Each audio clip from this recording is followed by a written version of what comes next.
Session 6, Eliminating Negative Emotions.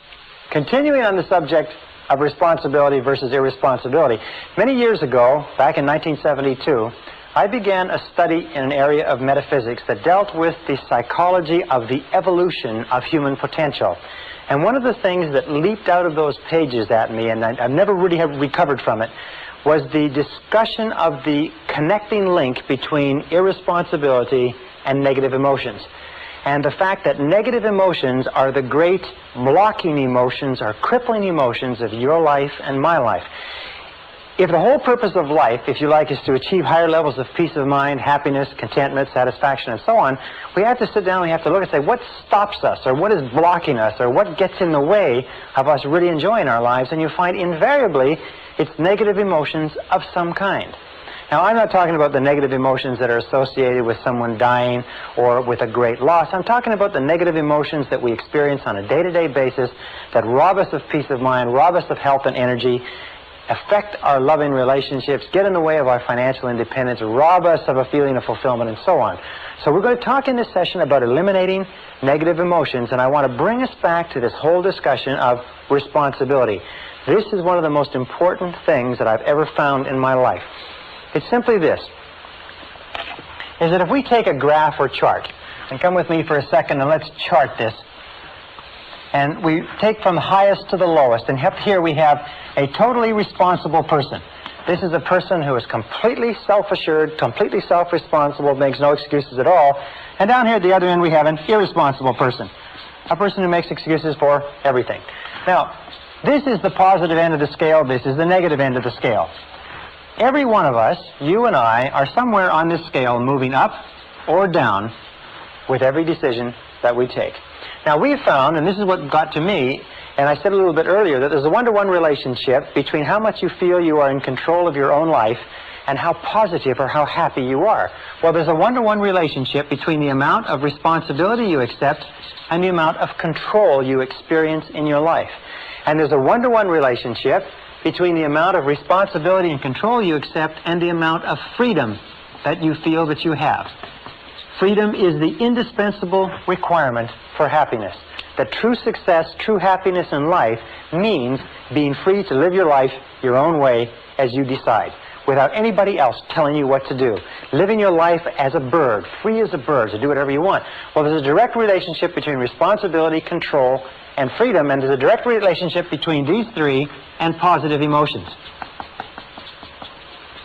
Now, positive emotions are the great emotions. Positive emotions are those of happiness and love and joy and vitality and energy and exuberance and enthusiasm and excitement and so on. Now, down at the other end, however, we have an attitude of irresponsibility. And what does that lead to?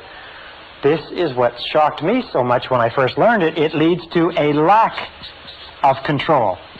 Is that to the degree to which we are irresponsible, we lose control. Our inner selves disintegrate and fragment. It also leads to a lack of freedom, because we no longer see ourselves as free agents choosing the direction of our own lives. We see ourselves as pawns, as victims, if you like, of external forces.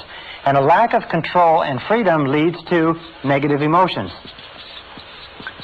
When I first began to understand this, I thought, well, yeah, but what about my parents, and what about my childhood, and what about my condition? I didn't have a very good job, and what about my friends? I had crummy friends, and what about my health, and what about the weather, and what about the economy? When I began to realize this, I began to realize that you can put all that aside. If your highest aim, your highest goal is positive emotions of happiness, joy, freedom, enthusiasm, and so on, then you have to stop making excuses. Now, Carl Menninger, the great psychoanalyst, said a very interesting thing some years ago. He said that physical ailments are all different, caused by different bacteria, different viruses, and so on. He said, but mental illness is the same illness, simply spread along a spectrum from the least to the worst. And Thomas Szasz, the psychiatrist, said in his book, The Myth of Mental Illness, that there is no such thing as mental illness. There are merely varying degrees of irresponsibility. So when we say that an irresponsible person is not only negative, we say an irresponsible person is also mentally ill. A totally responsible person is mentally healthy. How does this affect you? Well, I know you want to advance as much as you can in life, or you wouldn't be going through the efforts of taking a program like this. There is a direct relationship between the amount of responsibility you accept for the results of your organization and the amount of power, influence, position, prestige, and status you will have in your work now and in the future.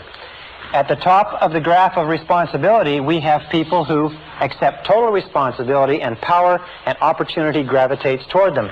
Down at the other end, we have no power or powerlessness, until you reach the extreme example of a person who's totally irresponsible, completely out of control, who has to be constrained in a straitjacket and locked up in a padded room for their own safety and for the safety of others. Completely powerless, completely without control or freedom. Now, every time we make a decision to be self-responsible, we move up on this graph. Every time we make a decision to make excuses, we move down in this graph. So let's take it a little bit further, and let's talk about the relationship between negative emotions and irresponsibility so that you understand it perfectly clearly. And a perfect example is this. Imagine here is a tree. All right? Here's a tree, and here is the bushes. This is what is called the negative emotion tree. In the negative emotion tree grows the predominant negative emotions: fear, doubt. Many people have considered that self-doubt is the most destructive of all negative emotion, holds you back more than you could imagine. Also, hate is a negative emotion. Then there's envy, there's resentment, and then, of course, there's resentment's sister, guilt. These are all the big negative emotions. These are the ones that have led the hit parade for years. There's about 54 different negative emotions, but these are the top one. And if you take these negative emotions and you boil them all down, and you can put in your own favorite, by the way. Everybody has their own favorite negative emotion. Jealousy could be yours. Self-pity is a good, strong one that's doing well. But if you boil it down, you find that all negative emotions eventually boil down to anger.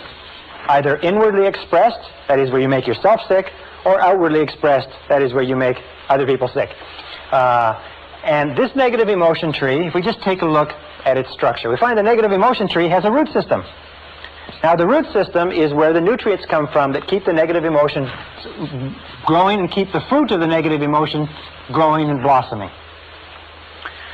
We look at the root system, we say, what are the nutrients? What keeps negative emotions going? What are the fertilizer? What is it that you heap on the fire, if you like, or put into the ground? And we find that there's two things essential to keep negative emotions alive. The first is justification. Justification. That's merely telling yourself and anybody else who will listen why you are justified in having this emotion. And the other is what we call identification. Identification means taking things personally. That's why, of course, they suggest that a person who acts as their own lawyer has a fool for a client. Probably a person who acts as their own doctor has a fool for a patient, too. Because we become so personally identified with our own situation, and so do you, we take it so personally that we get all emotionally involved and wrapped up in it. So we find that it's not possible for you to be negative about anything for very long unless you can justify or have a reason for it and explain it to other people, or unless you can identify and take it personally.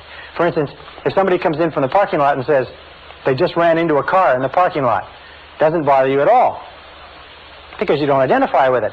Now, if they said they just ran into a car in the parking lot and it's your car in the parking lot and the person's gone, now you can become extremely upset. Remember this, however, that we always choose these responses. I'll come back to this in a second. So how do we get rid of justification? How do we starve the root system of the negative emotion tree? The way that we get rid of justification is by becoming non-judgmental. In the Bible it says, "Judge not that ye be not judged." And since the Bible is, amongst many other things, a book of philosophy and metaphysics and how to live, being non-judgmental means that you just refrain from judging. Hold back from judging.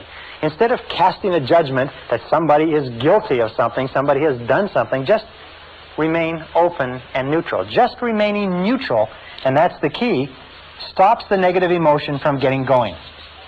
One of the things that we know about negative emotions, and I've studied them for years, is that negative emotions start off like a spark. And as they are fed, as we dwell upon them, as we justify them, as we become judgmental about the situation, they start to grow and grow and grow until they absolutely consume our minds.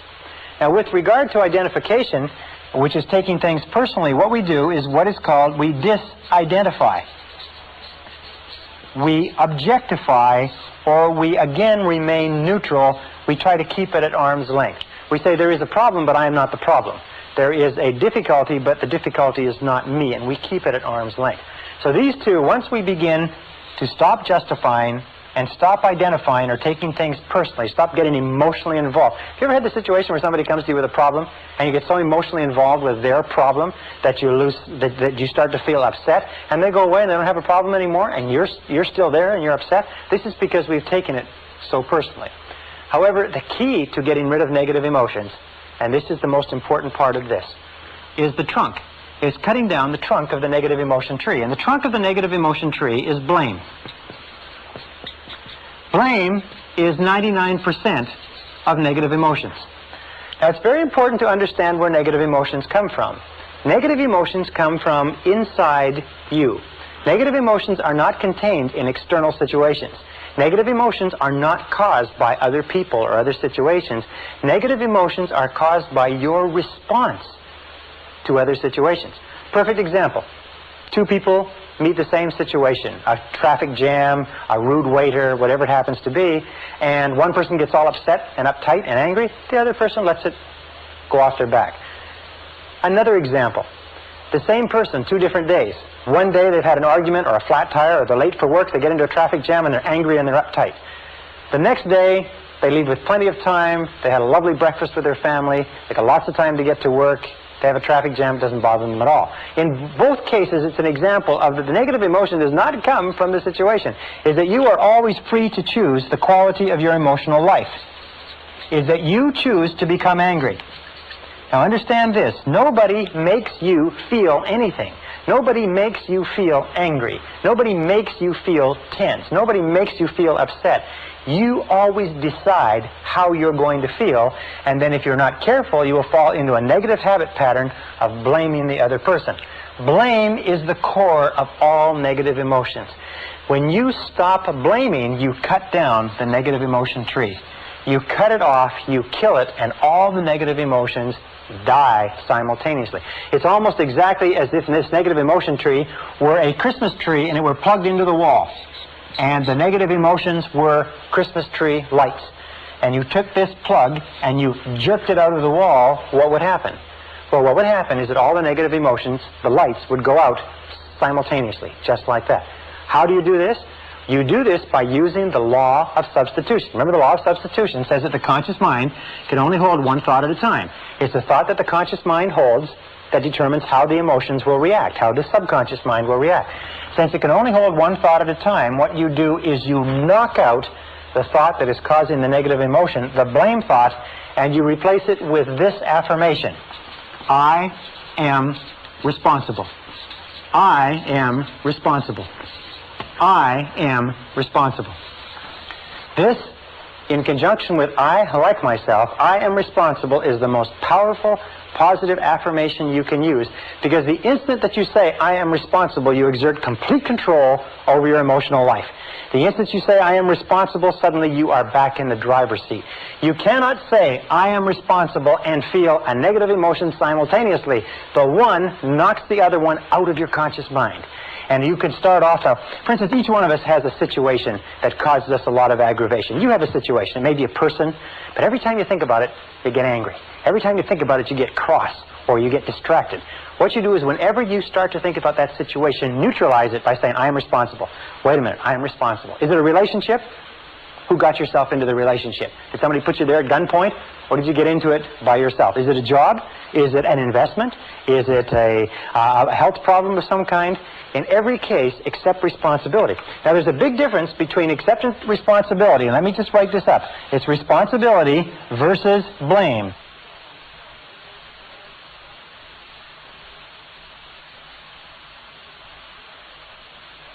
Responsibility versus blame. What is blame? Blame always looks backward, toward the past. Blame looks toward the past, toward what cannot be done, toward what can't be changed. Responsibility always looks to the future. So people say, well, when you accept responsibility, isn't it the same as saying you're to blame? No. It's the same as saying that you are in charge of the quality of your thinking from this moment onward. So let us say that you come out to the parking lot and somebody's run into your car. Now, you have two choices. You can become angry and upset and run around and scream and shout, or you can act in a responsible manner. You can do everything possible to trace the culprit, and other than that, you can live with it maturely. So responsibility always looks to the future. Responsibility always asks this question when faced with a problem. What can we do? Not who did it, but what can we do from here? Where do we go from here? What can we do? This is the question of the responsible person. We don't cry over spilt milk. We just say, all right, what's the solution? And we get on with the game. The irresponsible person always says, who did it? And is obsessed with finding out who did it and then taking whatever blame there is and apportioning it so that everybody gets their fair share of the blame, which of course does nothing to resolve the difficulty. So the key to cutting down the negative emotion tree is using the axe and eliminating blaming. The day that you begin to eliminate blaming from your life is the day that your life starts to take off. Because the day that you start to eliminate blaming and negative emotions, suddenly most of the problems, most of the things that stand between you and the happiness you desire vanish. Why am I making such an emphasis on negative emotions? Well, let me make that clear for just a second.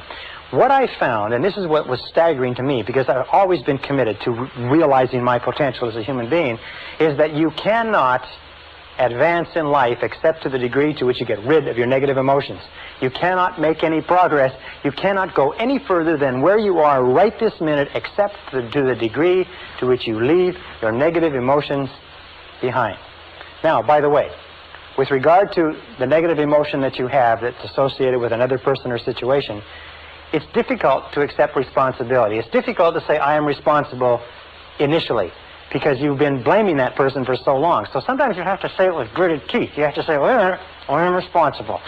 I am responsible. But the more you repeat this, I am responsible, I am responsible, I am responsible, it comes easier and easier. Eventually it gets to the point where as soon as you think of that person or situation, you can neutralize the thought by the law of substitution by saying, wait a minute, I am responsible. I am responsible. There's a beautiful line that you can use also in dealing with difficult people that goes back to self-esteem, and it also has to do with eliminating negative emotions, is say something like this: no matter what you say or do, I'm still a valuable and worthwhile person. Or, no matter what happens, I am still a valuable and worthwhile person. Or, no matter how this situation turns out, I am still a valuable and worthwhile person. The natural course of life is this. Here's the road of life. And when we're children, we start off with no negative emotions. All negative emotions, by the way, have to be taught to a child. They have to be taught, and the child has to learn them from their parents. Have you ever seen a negative baby? There's no such thing as a negative baby. Babies just laugh, and they're happy, and they cry when they have needs, but babies are not negative. But as we grow up, we watch the people around us, and we begin to develop our own negative emotions, which we carry in a sack on our back. As we become teenagers, this sack grows big enough to the point where we can even go to slumber parties, or we can get together with our buddies and we can talk about how terrible our childhood has been, how rotten our parents are, how rotten our siblings, teachers, and everything else are. Now when we become adults, what is the mark of adulthood in our society? The mark of adulthood is that you have a great gunny sack full of negative emotions because you have suffered. And what happens is you spend most of your time when you're with other people letting down your guards and telling them about how much you've suffered. What you do is you use exchanges of negative emotions as the basis for your relationships. You say, look, I'll show you my negative emotions if you'll show me yours. Remember, like we used to do as kids? And what you do is you get together like a couple of traders in an Arab bazaar, and you display your negative emotions. You say, oh, look at this rotten childhood I had, and look at this terrible relationship, and look at how crummy my boss is, and how rotten this is, and so on. And you exchange them back and forth. Now, what happens when you talk about and think about your negative emotions? Remember the law of concentration? Whatever you dwell upon grows. Whatever you dwell upon grows and gains strength and stays alive. Negative emotions, by the way, and this is another thing that I learned in the study, is negative emotions are very fragile and ephemeral things. Is that if you don't keep them alive through constant talking, through constant cultivation, you know what happens? They die on you. Yes, you see, negative emotions just die. It's like a fire. If it falls where there's nothing, or a spark, if it falls where there's nothing to burn, it goes out. Negative emotions, unless you talk about them and keep them going, unless you dwell on them all the time, they die on you. You ever had an experience where you're really worried about something, you're really upset about something, and it's preoccupying all of your time, and And then you get to work, or you get home, and you get so busy doing something else that for about 3 or 4 hours, you don't have time to think of anything else. And about 3 or 4 hours, you stop and say, geez, I haven't worried about that for a long time. I've got to get back to worrying about it, because what's happening is going out. It's like a fire that's going out. So you've got to get back to it. You've got to think about it and talk about it and worry about it and hassle it to get it back up to the point where it's preoccupying your whole mind. How many times does that happen? Well, what the mature adult does is the mature adult leaves their negative emotions by the side of the road and gets on with the rest of their life. They get on with the rest of their life. They leave them there instead of dragging them along. They leave them like a big pile of garbage at a garbage strike. They just leave it there. And when people say, how are things going? You say, wonderful. You say, how's life? You say, terrific. You say, how's your relationships? Couldn't be better. How is your health? How are you feeling? I feel great. In other words, don't talk about negative things, because when you talk about negative things, you actually increase them and you draw more of them into your life. Look at the people that you know who have problems. You notice the people that you know have problems all the time, never seem to solve their problems? Are people who talk about their problems all the time? To him that hath shall more be given, from him who hath not, even that which he hath shall be taken away. Now, this is another critical point with regard to relationships. And I learned this again in my studies. It is that each of us has a certain amount of suffering that we've gone through, and people fall in love with their suffering. People love their suffering.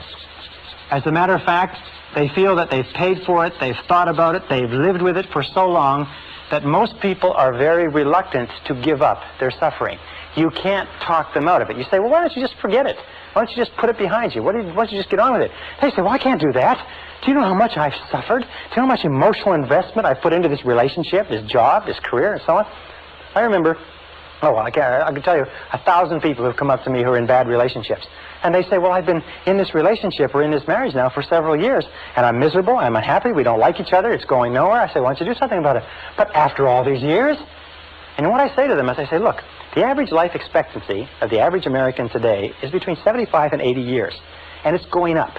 By the time we reach the end of the century, the average life expectancy will probably be 80, 85, 90 years old. Do you know what that means? That whatever age you are now, and you may be 20, 25, 30, 35, it doesn't really matter, you subtract that from 80, you get the number of years that you've got left to live in this current situation. You ask yourself, do you want to live in this situation for the next 30, 40, 50 years? And the answer, in all honesty, has to be no, because it's probably not going to get any better. People love their suffering. They hate to give up their suffering. So what we've devised is a very simple bit of advice. And this advice, I just recently discussed this with a consulting psychologist, and he said it's the simplest advice he's ever heard to give to people who need it. It's when somebody comes up to you and wants to talk to you about their problems. You say yes, and you be sympathetic and empathetic. It's very good to hear people and let them talk out their problems, except there are some people who do nothing but talk about their problems. Every time you see them, they talk about their problems. Very often, they talk about the same things they talked about last time. What you do is you say, yes, I hear what you say, and I'm very sympathetic. However, you're responsible for your own life. You are responsible. What are you going to do about it? You are responsible for your own life. What are you going to do about it? Now, what will happen is this, is that your good friends will say, yes, you're right, I am responsible. I have to make a change. I have to do something about it. And they'll go out and they'll do it. As a matter of fact, they'll come and they'll lay out all their problems to you, and all you say to them is this. You say, well, what do you think you should do about it? Now, your good friends can use that conversational time to get their own thoughts in line, to come up with their own conclusions, and go out, and they don't need your advice. Most people don't need advice. There's an old saying that says that don't worry about the universal propensity to give advice, because the propensity to ignore it is equally universal. People don't need advice sometimes, they just need a sounding board. However, there are some people who don't have any intentions of doing anything about their problems. All they want to do is they want to use their problems as an excuse to get you to talk about them. You understand that? It's a very common neurotic tendency in our society is to use your problems as the basis for the discussion. Here's my problems, let's you and me talk about them. And the person in himself or herself has no interest in you at all. All they have an interest in is having you listen. As a matter of fact, we say this as a joke. We say that this is what these people look like. Is these people look upon you as being a person, and this is your face, and this is your eyes, and these are your ears. See? And here is your eyes, preferably wide open and sympathetic. Here's your mouth, preferably shut. And here's your ears, preferably wide open. These people don't even look upon you as a person. They don't care about your problems at all. All they care about is you sitting there listening and nodding sympathetically and giving them advice which they have no intention whatever of following. When you run into people like this, it's a very simple way to test the friendship. Just start talking about yourself. Say, well, you know, I'm really glad you brought your problems to me because I've got some problems of my own, and I'd like to discuss my life with you. You will find these people will run for the door. They'll watch their watch. They've got an appointment. They'll take off so fast you can't imagine. All right, now one final point, and this is critical. It's absolutely critical to the whole subject. It's the wrap-up point, if you like. It's this, is that when we start talking about giving up negative emotions, almost everybody says, yes, I agree. What you say is true. It makes sense to me, Brian, and I am going to give up my negative emotions. I am going to accept responsibility. I am going to take charge of my life, and I'm not going to blame anybody else anymore, except for one. Everybody has one that they're not going to part with. Everybody has that favorite negative emotion that they've been paying for and holding on to for years. Now, let me tell you why it's so important that you give it up. Here's a car. Imagine it's a beautiful Mercedes automobile. Brand new from the factory, absolutely spitting 560 SEL, $55,000, beautiful vehicle, tested in every aspect, absolutely perfect. It's given to you without a flaw, except for one. This is the front of the automobile, and there's one small problem, is that for some mechanical reason, this brake is locked on. Now, you get into this beautiful Mercedes, just as you are, beautiful mind, beautiful body, beautiful potential, incredible capability. You get into this beautiful Mercedes and you start it up and you step on the gas. And what happens? Well, if the front brake is locked on, what will happen to the car? No matter how hard you step on the gas, what will happen to the car? What will happen is that the car will spin.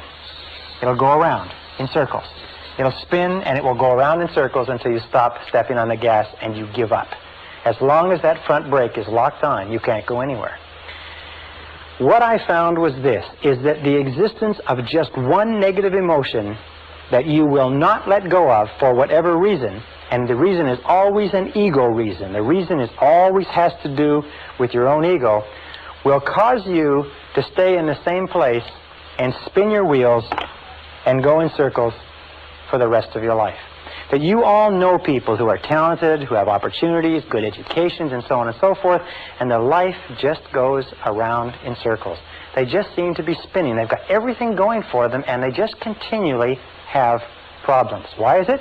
Almost invariably, and this is what all psychoanalysis does, all psychotherapy, is they've got one negative emotion locked on, and the negative emotion they have locked on is blame. There is somebody that they are still blaming for something. There's somebody that they are not going to let off the hook because that son of a gun did something to them.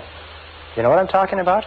You know what I'm talking about, because we're all in the same boat. We're all human beings. The reason this makes sense to you and I is because we do have a tendency to fall in love with our suffering. We do have a tendency to gunny sack and to think that part of our humanity is all these negative emotions. We do have a tendency to see that other people are responsible. Other people have hurt us. They did cost us money. They did hurt us in a relationship. But the key to peak performance, the key to happiness, the key to success is to use the law of substitution and knock those negative emotions out of the box. By the very first time you think of anything that causes you any stress, you say, I am responsible. Wait a minute, I am responsible. I am responsible. I am responsible. I like myself and I am responsible. I like myself and I am responsible. And nothing outside of me is going to disrupt my peace of mind. I am in charge of my emotional life. I am responsible. You are responsible. This is the end of side 1. Please fast forward to the end to cue up side 2 for your listening.